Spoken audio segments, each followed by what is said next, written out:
सिंह। धन्यवाद मानवर, आपने इस महत्वपूर्ण चर्चा में मुझे अपनी बात कहने का अवसर दिया। मान्यवर, रेलवे का अपना एक गौरवमयी इतिहास रहा है और अगर हम याद करें तो देश में कभी भी कोई आपदा की स्थिति आती है, रेलवे सबसे आगे आती है।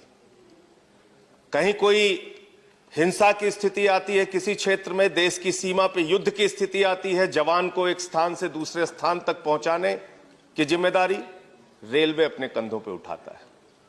और आज इस अवसर पर जब रेलवे के ऊपर चर्चा हो रही है मान्यवर, मैं याद करना चाहूंगा उस बहादुर कर्मचारी को भी जिसने भोपाल गैस कांड के दौरान रेलवे स्टेशन पर अंतिम सूचना दी, जिससे आने वाली ट्रेनें भोपाल नहीं पहुंच पाई। उसका जीवन चला गया लेकिन उसने लोगों की जान बचाई।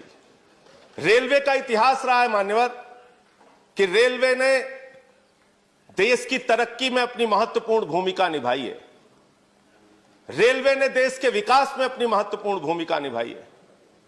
लेकिन उस रेलवे के साथ आज सरकार क्या कर रही है, इसके बारे में हमें गंभीरतापूर्वक विचार करना पड़ेगा। माननीय मंत्री जी यहां पर बैठे हैं।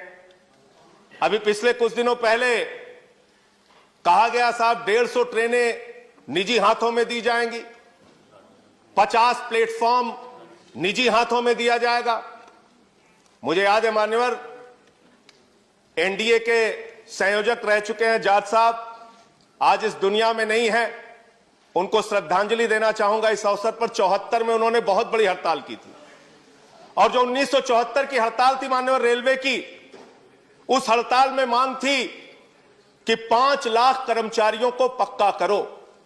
और तब रेलवे के नियमित कर्मचारियों की संख्या थी 15 लाख, ट्रेनों की संख्या थी 11,000। आज ट्रेन हो गई 22,000, कर्मचारियों की संख्या घट के हो गई 13 लाख।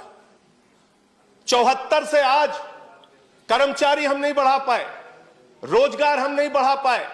तकनीक हम बढ़ाने का दावा करते हैं लेकिन उस तकनीक से लोगों को रोजगार की वृद्धि कितनी हुई है हम नहीं बता पाए। निश्चित रूप से दुर्घटनाओं का जिक्र अभी हुआ, उसमें कुछ कमी आई है, अच्छी बात है। लेकिन ये सब कुछ निजी हाथों में करने पर आमादा क्यों रहते हैं आप? सब कुछ बेचने के लिए तैयार क्यों रहती है सरकार? कभी कहते हैं एयरपोर्ट बेच देंगे, कभी कहते हैं सेल बेच देंगे, कभी कहते हैं कोल बेच देंगे। अभी मान्यवर यस बैंक का घोटाला हुआ, लाखों लोगों के पैसे डूब गए और उस समय सरकार का तर्क आया, क्या करें साहब, ये तो निजी बैंक है। तो जो सरकारी रहता है उसको आप निजी कर देते हैं और जब निजी हो जाता है तो कह देते हैं ये तो निजी बैंक है, हम क्या करें? ये किस प्रकार की दोहरी व्यवस्था है? ये किस प्रकार से हमारी सरकार की सोच है? सारी कंपनियों को, सारी चीजों को बेचने की जो हमारी परंपरा है उसको उस पे सरकार को रोक लगानी चाहिए। 2-3 पॉइंट मान्यवर और कह के अपनी बात को खत्म करूंगा। आउटसोर्सिंग एक शब्द है, हर चीज को आउटसोर्सिंग करना है। आउटसोर्सिंग कितना बड़ा घोटाला है और कितना बड़ा एक कर्मचारियों के साथ धोखा है, इसके बारे में भी सरकार को विचार करना चाहिए। ठेके पे आप सब कुछ दे देते हैं, सफाई से लेके सब कुछ आप ठेके पे दे देते हैं और जो कर्मचारी काम करते हैं उन कर्मचारियों से ज्यादा तनख्वाह पे दस्तखत करा के कम तनख्वाह दी जाती है। मांग हुई तो आपने बैंक के खाते खुलवा दिए। जो ठेकेदार है उसने एटीएम लोगों के लेके रख लिए, वो पैसा खुद निकाल लेता है तनख्वाह आने के बाद।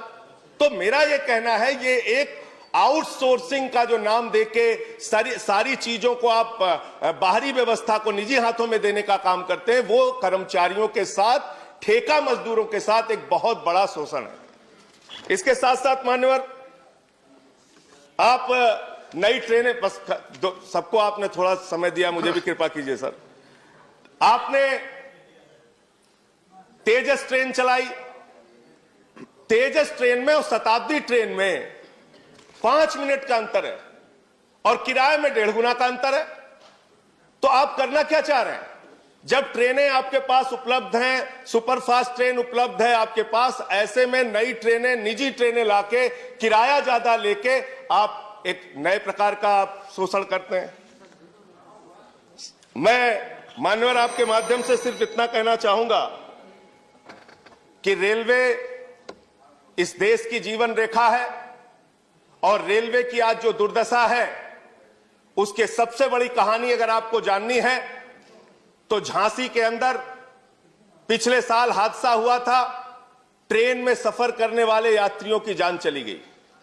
गर्मी के कारण जनरल डिब्बों में लोगों को बैठने की जगह नहीं होती है, पिस के आते हैं वो लोग।